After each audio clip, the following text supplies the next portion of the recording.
দুই সপ্তাহে সরু চালের দাম কেজিতে 5 থেকে 8 টাকা বেড়েছে। বাজারে বেড়েছে ব্রয়লার মুরগির দামও। সপ্তাহের ব্যবধানে কেজিতে বেড়েছে 20 থেকে 30 টাকা। অন্যদিকে চড়া লেবু ও বেগুনের দাম। এই ঈদে জামা জুতো অ্যাক্সেসরিজের ডিসকাউন্ট।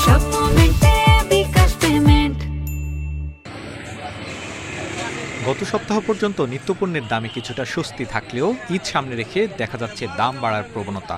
অস্থিরতা চাল, মুরগি ও সবজির বাজারে। ক্রেতারা বলছেন দাম বাড়ানোর পেছনে আছে অসাধু চক্র। বাজারটা অনেকটা বাড়ছে, মিনিকেটটা কেজিতে প্রতি 2 টাকা 2.5 টাকা করে বৃদ্ধি। তারপর আমরা অন্যান্য এই বছর গত অন্যান্য সামগ্রীগুলো অনেক চাইতে বাড়তি। জিনিসপত্র সব কিছুর দাম বাড়তি। সবজিতে তো টোটালি হাতে দেওয়া যাচ্ছে না, বলতে গেলে আগুনই জ্বলতেছে। আর হচ্ছে মাছের বাজার, মুরগির বাজার সব কিছুতে দাম বাড়তি। মুরগি কিনে আসলাম, মুরগিতে মনে করেন যে 50 টাকা 60 টাকা বেশি। ব্রয়লার মুরগির কেজি বিক্রি হচ্ছে 210 থেকে 220 টাকায়। গত সপ্তাহে কেজি ছিল 180 থেকে 200 টাকা। দাম বেড়েছে সোনালী মুরগিরও। বিক্রি হচ্ছে 280 থেকে 300 টাকা কেজি দরে।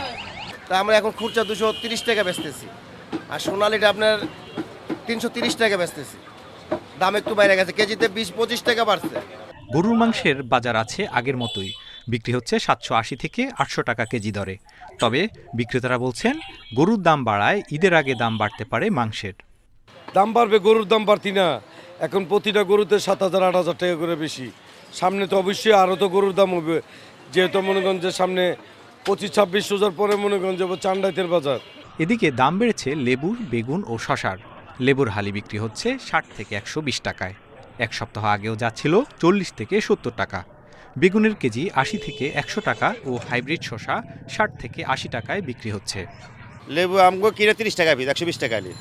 আর গোলগুলো কিনে 26 টাকা পিস, 104 টাকা আলি কিনা। 2 সপ্তাহের ব্যবধানে সরু চালের কেজিতে বেড়েছে 5 থেকে 8 টাকা।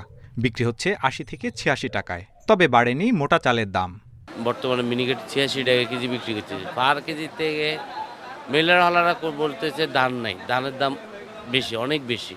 ঈদ সামনে রেখে বাজার যাতে আর অস্থির না হয় সেজন্য নজরদারি বাড়ানোর দাবি জানিয়েছেন ক্রেতারা।